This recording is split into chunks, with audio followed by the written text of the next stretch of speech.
Hi to my new video. In this video I'm going to talk about Pipewire, the Linux audio driver, how do you work with it, its benefits, how it compares to ASIO for all and on Windows, and yeah, let's go.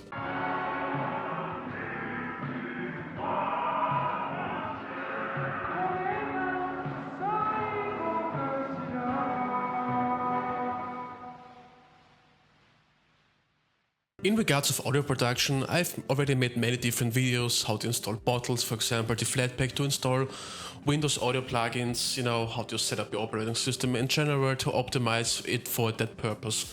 But now let's talk about, an essential part of audio production, and that is the audio driver itself, which is Pipewire.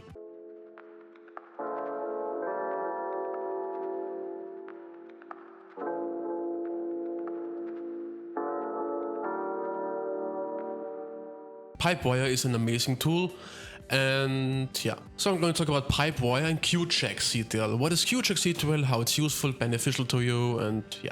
Now let's talk about some benefits of Pipewire and why is it really something that's an amazing improvement to the Linux environment in general.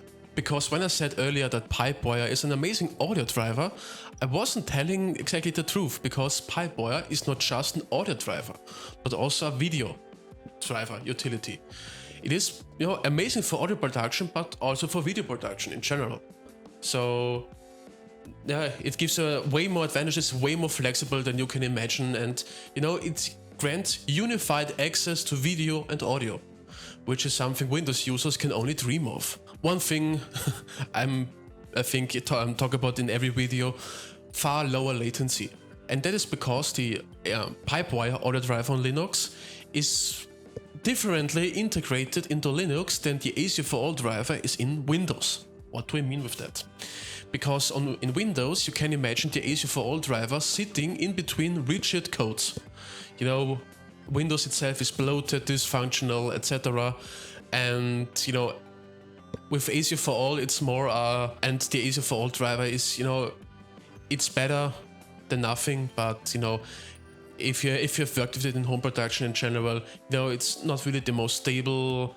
It's really problematic, especially if you're working with proprietary ASIO for all drivers, because in my case, I have an Eirael, an audio interface and a MIDI keyboard, both together.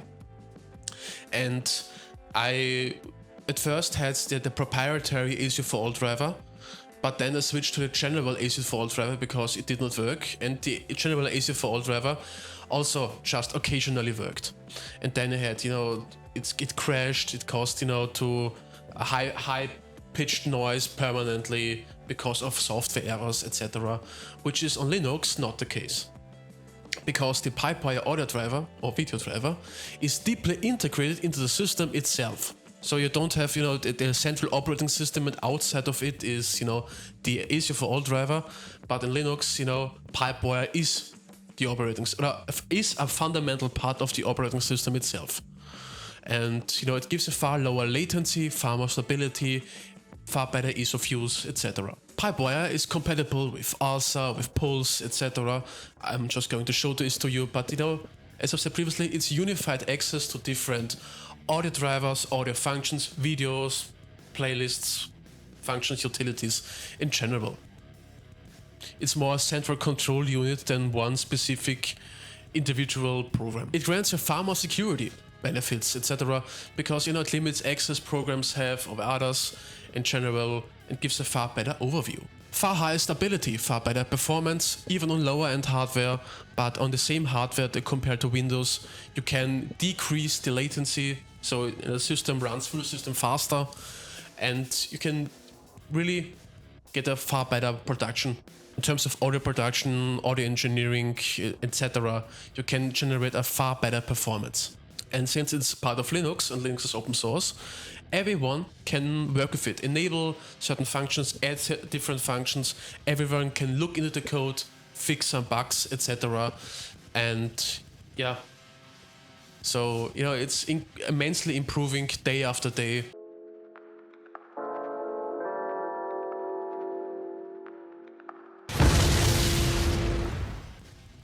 Hi, Now, yeah, I'm gonna make a showcase about how to install, how to work with, and explain the Pipewire audio driver, its utilities, its functions, and yeah, let's move on.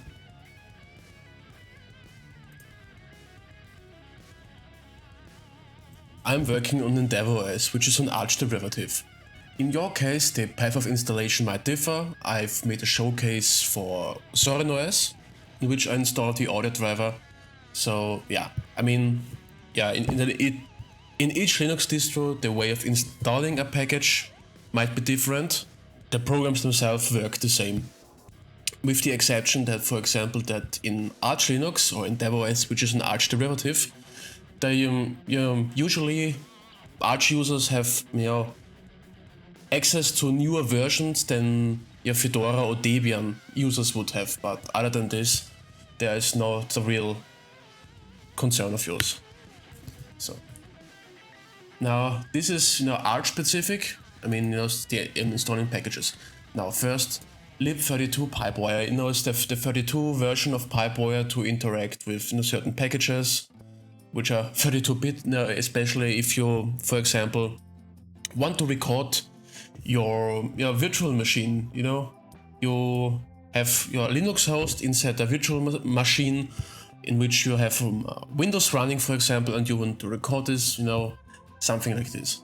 Now here, the main program, pipewire, then pipewire-alsa, pipewire-jack, pipewire-pulse. It's, that pipewire can interact with all the certain packages, programs, etc. And yeah. And this here is the graphical user interface. So now we're just going to install it.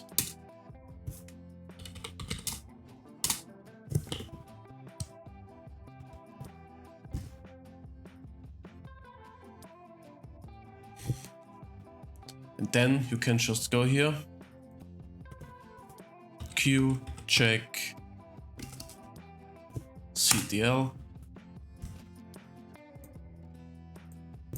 and you have the certain overview. I mean, at first it might look confusing, or not, depends on, but yeah, this is the first showcase. Yeah, a little side information for you. Let's press clear. So, pacman -s fast fetch, which is a handy tool to have. Just type in fast fetch. It gives you information about your CPU, GPU. Yeah, it's just good to know.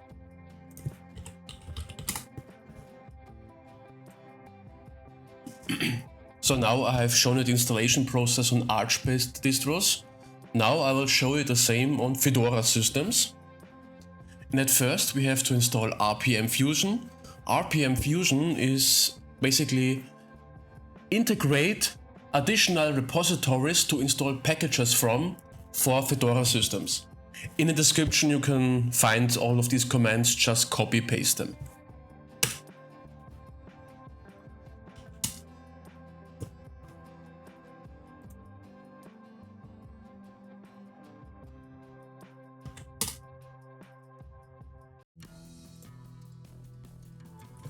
Then we need to update it again.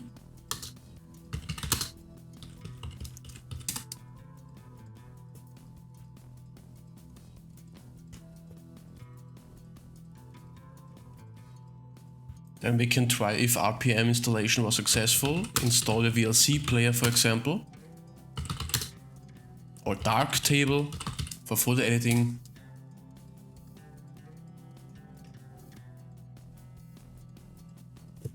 Yeah, type it in correctly. Yes, it works.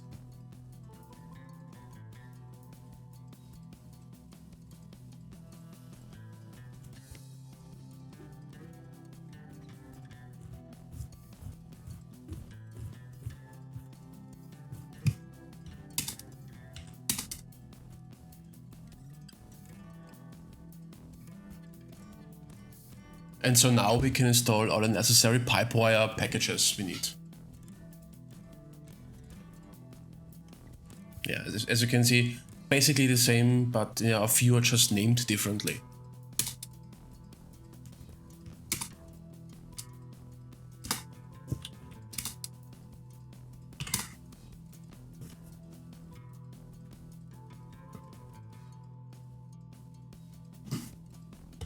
And as you can see, yeah, in a Fedora 40 container.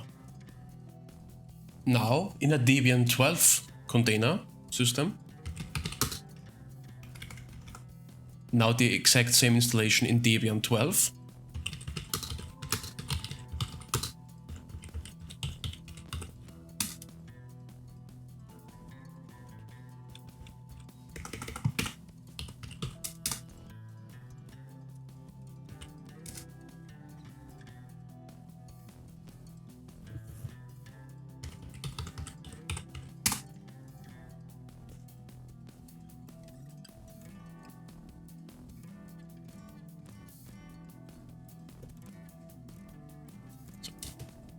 And again, from the description you can copy paste it.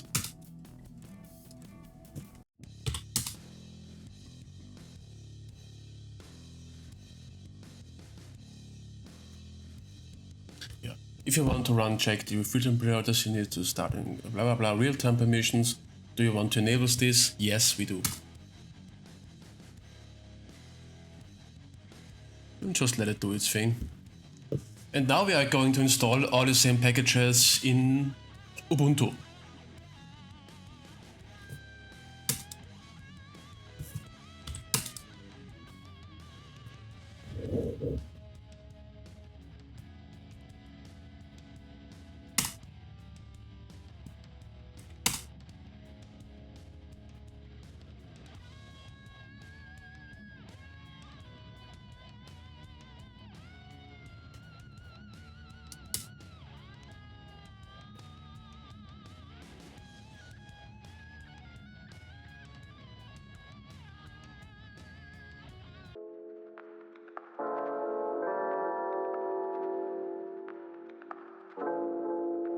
Then let me talk about Qjackctl. Qjackctl is the graphical interface for Pipewire.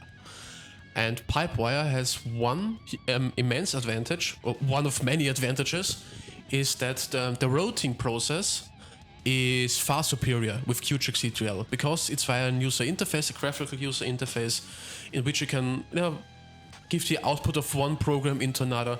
I'm just going to show this to you. One problem beginners would have with Pipewire, the Audiodriver, is that it variably changes the buffer size and the sample rate mid-production. And that is because the Pipewire program is trying to ensure stability, performance, etc. But, it's currently one of the weaker parts. But what we can do is launch the repo session or any other audio program with a fixed buffer size and sample rate to bypass this problem. And I'm going to show you how. So now, after the installation process, we can just open Qjackctl. And you have the main menu now with settings, etc. You can just open this. So options, just jump through this. Now open graph. This here is important. Now I don't have a door open or anything, but just my microphone and OBS into which I'm recording to. After activating my Eirael audio interface, you can see now it automatically switched on the input for it and even its output for monitoring through the same audio interface. So now what I'm going to do is to open Reaper. So now after opening Reaper, what I'm going to do is open Qjackctl, open graph.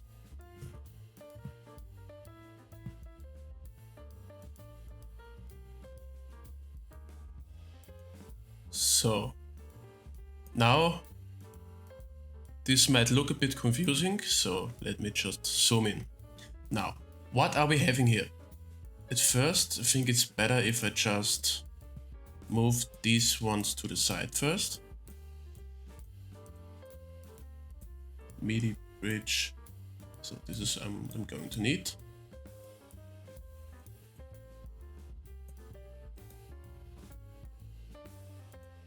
Nope.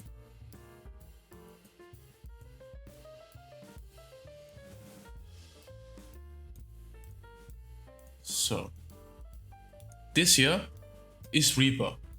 Now the DAW with which I'm working with. Now, before I do anything, I go to inside the settings. I'm going to make a tutorial about Reaper itself, do not worry. I'm just going to change the input channels and output channels from 2 to 4. Apply. Okay. Where are you? Now you can see we have 4 channels. This we are going to disable.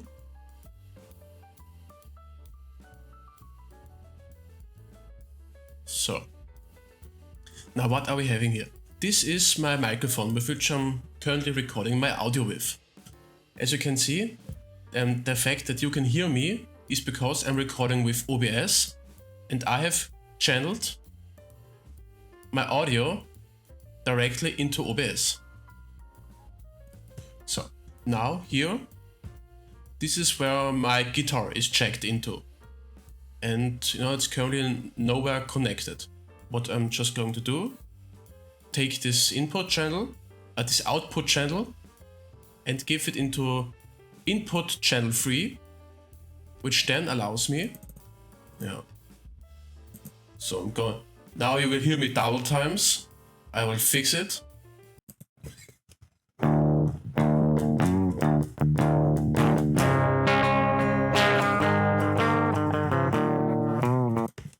So now what I'm going to do here is I'm going BiasFX2. What I want to say, BiasFX2 is our guitar amp simulation. And what I also want to say, it is not natively supported on Linux. This here is the Windows version, running for garbage, about which I'm going to make later on a video in which I explain this. But just as a showcase.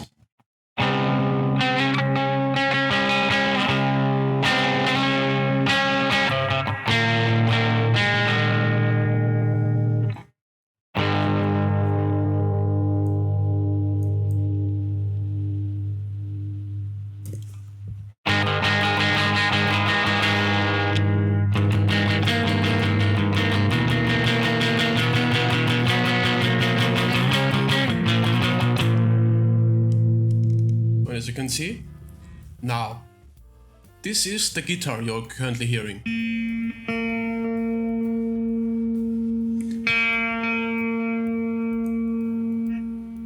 which is running into Reaper, the DAW,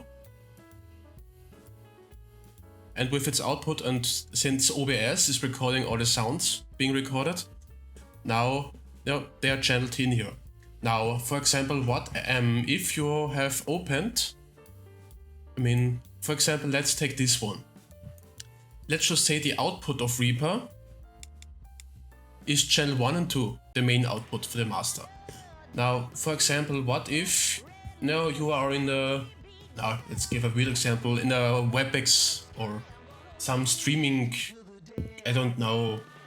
For example, in addition to everything else, you want to also have your Zoom call, for example, or Skype, I don't know, and you want to channel this output in addition in here, in the Zoom call, whatever. What you need to do, just drag and drop left to left and right to right. And this is how you deal with that.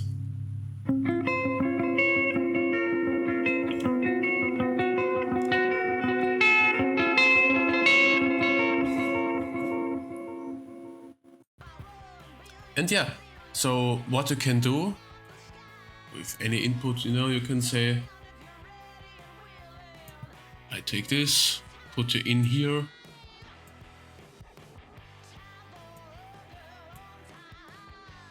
take it in here and in here. In addition, I put it in here and in here. Then you can just, run over these, discard, remove them, and you can say these and these all in one channel. This is a huge advantage you are having with Pipewire-Audiodriver. You can really do it. It's way easier to work with it. There are absolutely no limitations. You can channel everything into everything. You can route everything into everything.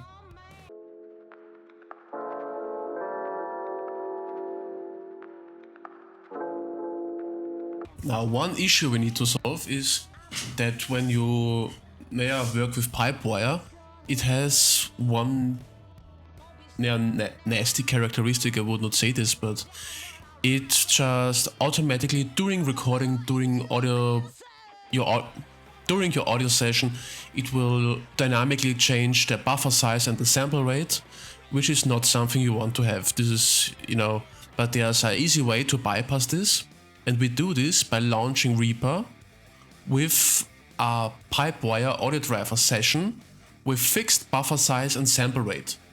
And how we do this is really easy. Open my terminal. So,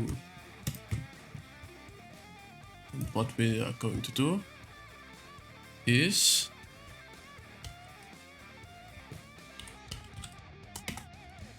pipewire latency see equals then the buffer size you want to have, 256 for example, and 48000, the sample rate, and then Reaper.